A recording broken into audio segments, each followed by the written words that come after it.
الشیطان الرجیم بسم اللہ الرحمن الرحیم ورفعنا لک ذکرک ان اللہ وملائکتہ یصلون علی النبی یا ایھا الذین آمنوا صلوا علیہ وسلموا تسلیما اللہم صلی علی سیدنا مولانا محمد وعلی آل سیدنا و مولانا محمد وبارک وسلم۔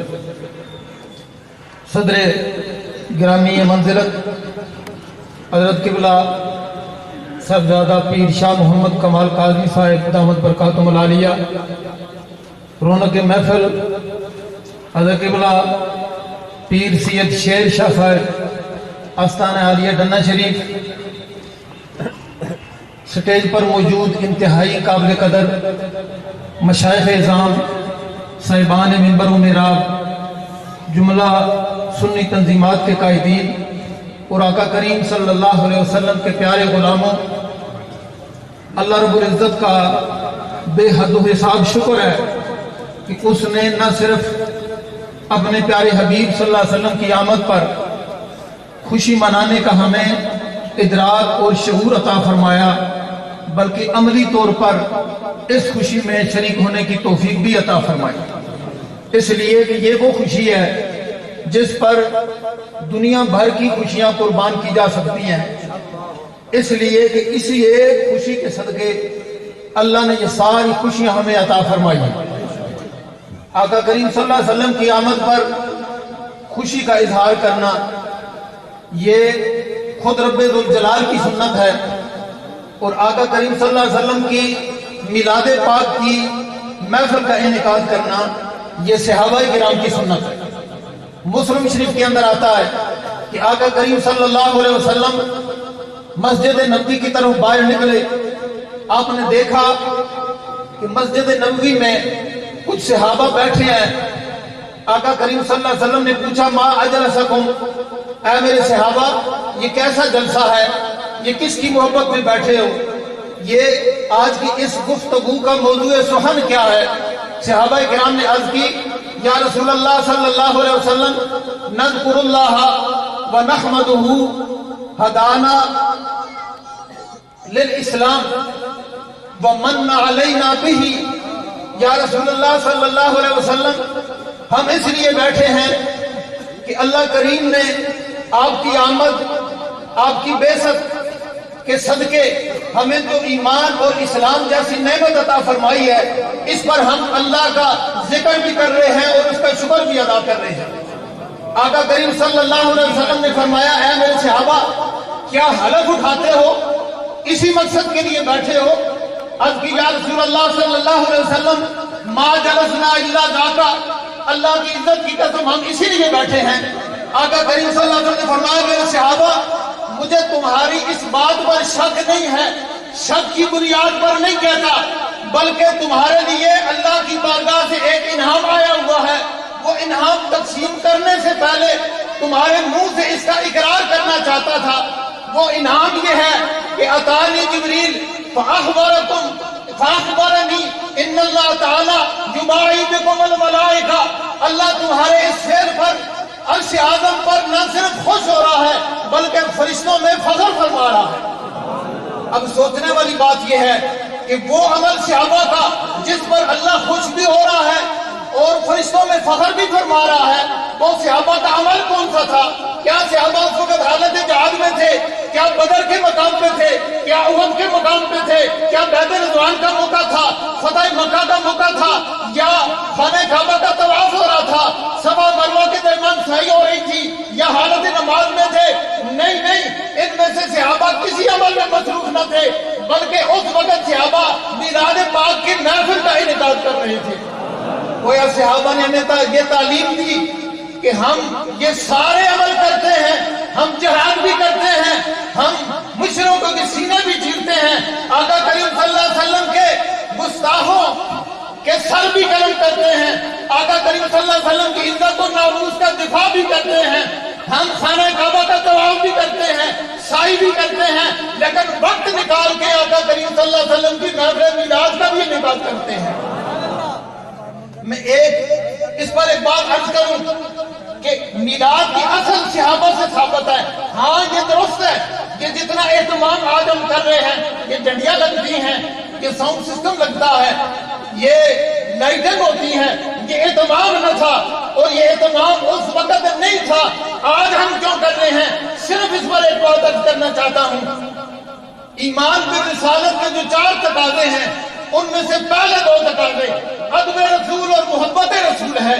جس طرح ایمان بالرسالت کے تقاضے ہیں، محبت رسول اور ادب رسول، اسی طرح ادب رسول اور محبت رسول کے بھی کچھ تقاضے ہیں۔ حضرت امام مالک رحمۃ اللہ تعالی علیہ جو ادب کا اشتہارہ ہیں، آپ جانتے ہیں علماء کرام سے سٹیج بھرا ہوا ہے۔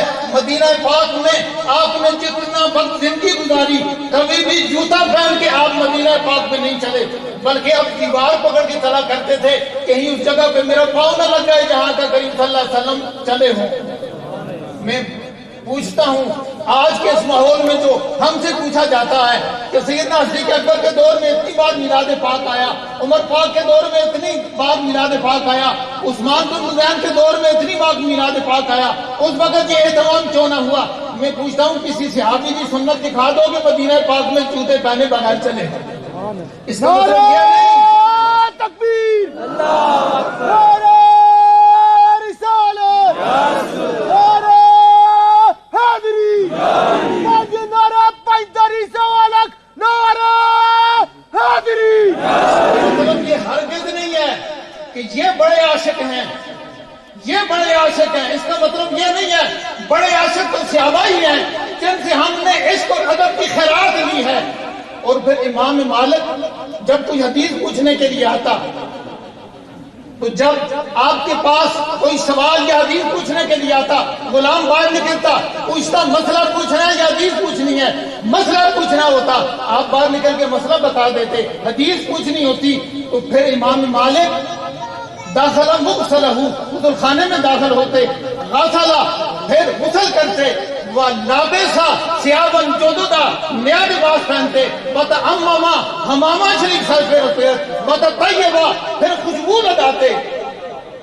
ارے میں عرض کرتا ہوں کہ یہ جو حدیث پڑھانے سے پہلے امام مالک کا عمل ہے، غسل بھی کرنا ہے، نیا لباس بھی پہننا ہے، خوشبو بھی لگانی ہے، امامہ شریف بھی سر پہ رکھنا ہے، کسی صحابی کا یہ عمل بتا دو، انہوں نے حدیث سنی بھی ہے، روایت بھی کی ہے، اس کا مطلب یہ نہیں ہے کہ امام مالک ان سے بڑے عاشق ہیں۔ نہ بڑے عاشق تو وہی تھے، بڑے عاشق تو حضرت صدیق اکبر ہیں، بڑے عاشق مولا علی ہیں، بڑے عاشق عمر پاک ہیں، بڑے عاشق عثمان بن عفان ہیں۔ تمام محدثین علماء کرام کے اس پر اتفاق ہے کہ حضرت امام مالک کا یہ عمل ان کے ادب اور ان کی رسول پاک صلی اللہ علیہ وسلم کے ساتھ محبت کی وجہ سے تھا۔ اور حضرت امام مالک فرماتے ہیں کہ بڑے عاشق تو صحابہ تھے، لیکن صحابہ تو حضور کی بارگاہ میں بیٹھتے رہے، ان سے درس لیتے رہے، ان کے سامنے حدیث آئی، ان کے سامنے قرآن نازل ہوا، ان کے سامنے فرشتے بشارتیں لے کے آتے رہے، آپ وہ تو حضور کی مجلس میں بیٹھتے رہے، ہم ان سے محروم رہ گئے، ہم یہ محرومیاں مٹانے کے لیے یہ سارا اہتمام کرتے ہیں۔ اور میں سمجھتا ہوں آج کے اس دور میں جتنا اس اہتمام کی ضرورت ہے کبھی نہ تھی، کہ آج دنیا میں ہر 2 سال بعد، ہر 5 سال بعد، ہر 3 سال بعد آقا کریم صلی اللہ علیہ وسلم کی توہین کی جاتی ہے اور مسلمانوں کے دلوں کو زخمی کیا جاتا ہے۔ اس وقت فرانس میں کیا ہو رہا ہے؟ ہم یہ عالم کفر کو بتا دینا چاہتے ہیں کہ توہین عدالت ہو تو فیصلہ عدالتیں کرتی ہیں، لیکن اگر توہین رسالت ہو، توہین رسالت کا فیصلہ نہ عدالتوں نے کیا ہے، نہ کرتی ہیں، نہ کر سکتی ہیں۔ توہین رسالت کا فیصلہ عدالتیں نہیں کرتی، رسول اللہ کے غلام کرتے ہیں۔ اگر حافظ آباد سے گستاخ رسول کی ایک سزا، گستاخ رسول کی ایک سزا، غلامی رسول میں، غلامی رسول میں۔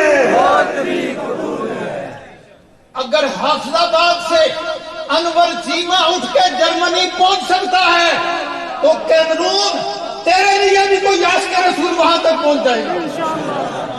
اور رسول اللہ صلی اللہ علیہ وسلم کی گستاخی کرنے والوں سن لو، کوئی عام شہری ہو، کوئی سیاسی ہو، کوئی حکومت کا کرندہ ہو، کوئی وزیر اعظم ہو، کسی ملک کا صدر ہو، ہم تھوکتے ہیں اس پر، ہم لعنت بھیجتے ہیں اس پر۔ اور اس موقع پر مسلمانوں کو بھی غیرت پکڑنی چاہیے اور فرانس کی جتنی مصنوعات ہیں ان سب مصنوعات کا بائیکاٹ کرنا چاہیے۔ ہماری حکومت پاکستان نے بے شک بہت سارے ملک اس پر بولے ہی نہیں ہیں، انہوں نے اپنا رد عمل دیا ہے، یہ بڑی خوش آئند بات ہے، لیکن اس سے 2 قدم آگے بڑھ کر عمل ہونا چاہیے تھا، اس لیے کہ پاکستان وہ ریاست ہے جو نظریہ اسلام پہ بنی ہے، پاکستان نیوکلر ریاست ہے، ہم دنیا کو لیڈ کر رہے ہیں، ہمارا فیصلہ بھی ایسا ہونا چاہیے کہ دنیا کو لیڈ کرے۔ فوری طور پر مسلمان ممالک کے سربراہان کو OIC کا اجلاس بنا کے کوئی متفقہ مؤثر لائحہ عمل بنانا چاہیے۔ اللہ رب کریم ہمیں اپنے کریم نبی صلی اللہ علیہ وسلم کا ادب اور محبت نصیب فرمائے۔ وما علینا الا البلاغ۔